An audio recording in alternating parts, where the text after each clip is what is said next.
Welcome to my channel.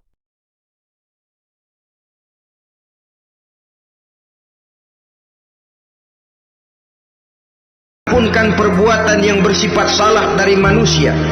Hanya manusia saja yang kadang-kadang bodoh, tidak mau mengampuni dan memaafkan dirinya sendiri, dengan membiarkan dirinya terseret berlarut-larut dalam dosa tanpa keinginan untuk bertaubat.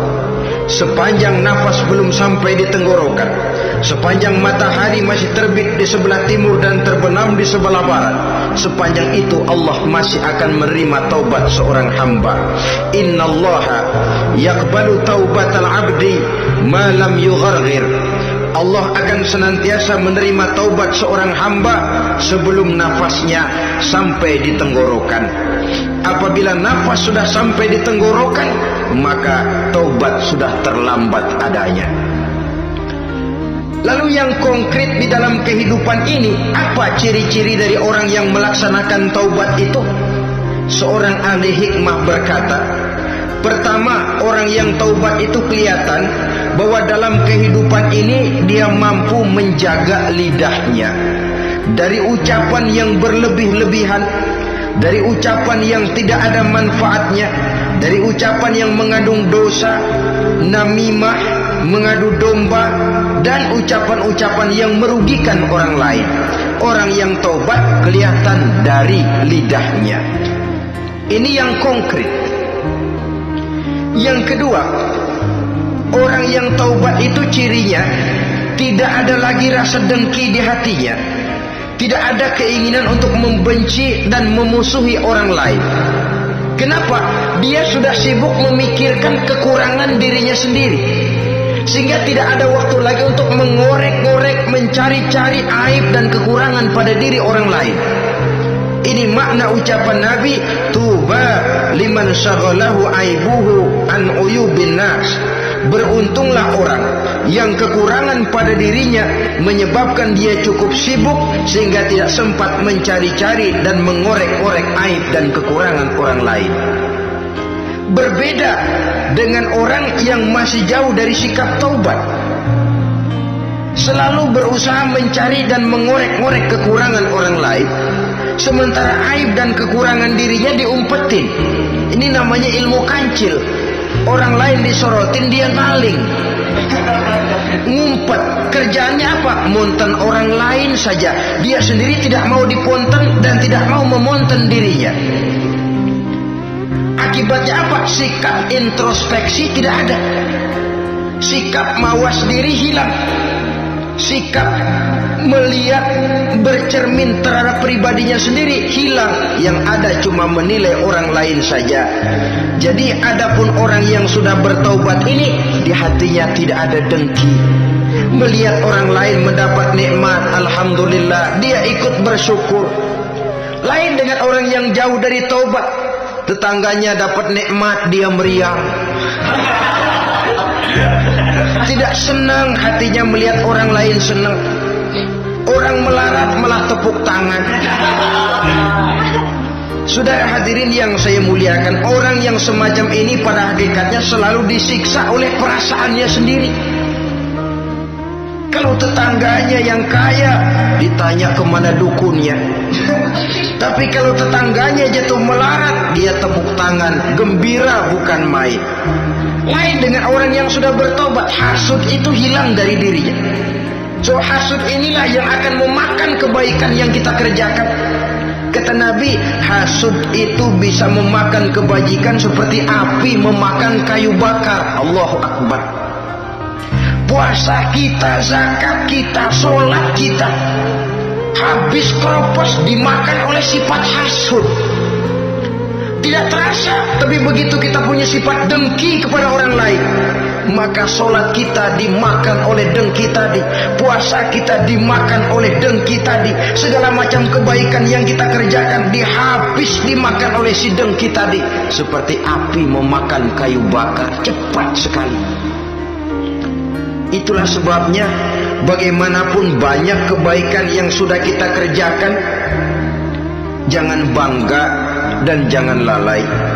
Sebaliknya, bagaimanapun besar dosa dan kesalahan yang pernah kita lakukan, jangan putus asa dari rahmatnya Allah Subhanahu wa ta'ala.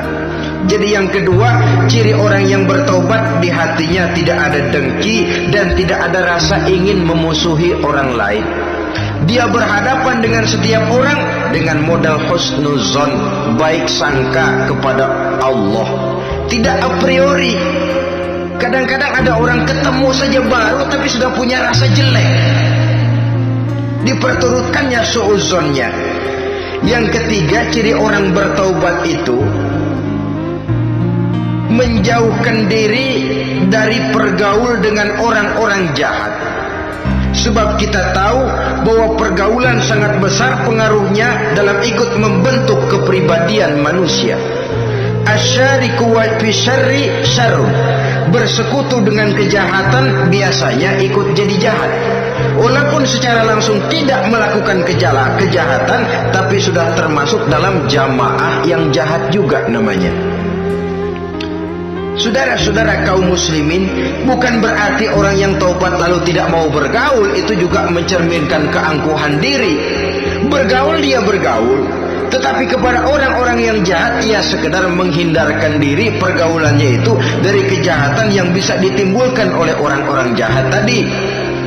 Ciri yang keempat dari orang yang bertaubat, dia mempersiapkan diri untuk menghadapi mati.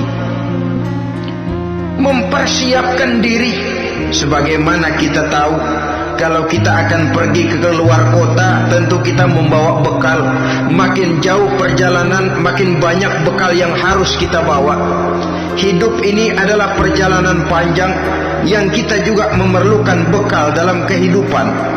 Orang yang bertobat, orang yang mempersiapkan diri untuk menghadapi maut dan menghadapi hari-hari sesudah maut itu datang, menghadapi kehidupan di alam barzakh, menghadapi kehidupan di alam akhirat dan selanjutnya. Dia mempunyai persiapan sehingga kapan maut datang dia sudah punya persiapan lebih dahulu. Saudara, kalau kita siap dipukul orang, pada saat pukulan itu datang, rasanya sakitnya agak lebih kurang daripada kita tidak pernah siap untuk dipukul. Walaupun bobot pukulannya sama, tapi kita akan lebih punya daya tahan kalau kita sudah siap. Oleh karena itu, orang yang bertobat, orang yang mempunyai persiapan untuk menghadapi mati. Tidak hanya untuk menghadapi mati, tapi juga menghadapi hidup di seberang kematian nanti. Maka karenanya dia sibuk dengan dunianya, tapi juga dia lebih sibuk dengan akhiratnya. Dia tenggelam dalam berbagai macam kesibukan dunia, lain saat dia memfanakan diri untuk membekali diri menghadapi kehidupan sesudah hidup yang sekarang ini. Ciri-ciri ini tentu akan kelihatan dari gerak hidup seseorang. Saudara-saudara kaum muslimin rahimakumullah. Jadi dengan kata lain, kalau kita kembali kepada surah Ali Imran ayat 135 tadi, apabila dalam kehidupan terjebak kita kepada perbuatan dosa atau zalim kepada diri sendiri, zakarullah, segeralah mengingat Allah, fastaghfaru li dzunubihim, dan segera memperbanyak istighfar, memohon ampun kepada Allah Subhanahu wa taala, sebab dosa dalam Islam hanya bisa ditebus dengan taubat. Bukan dengan uang, bukan dengan beras, bukan juga dengan piagam. Dosa dalam Islam hanya bisa ditebus dengan melaksanakan taubat kepada Allah. Dan untuk bertaubat tidak usah ngulur waktu. Besok saja, bulan depan saja, tahun depan saja, nanti saja kalau sudah agak sedikit tua. Ibarat diri kita ini kaca, kata Imam Ghazali, maka dosa adalah debu. Apabila kaca kena debu, sedikit nempel debu lalu dilap sedikit. Sudah mampir menonton video ini. Semoga kita selalu dalam perlindungannya.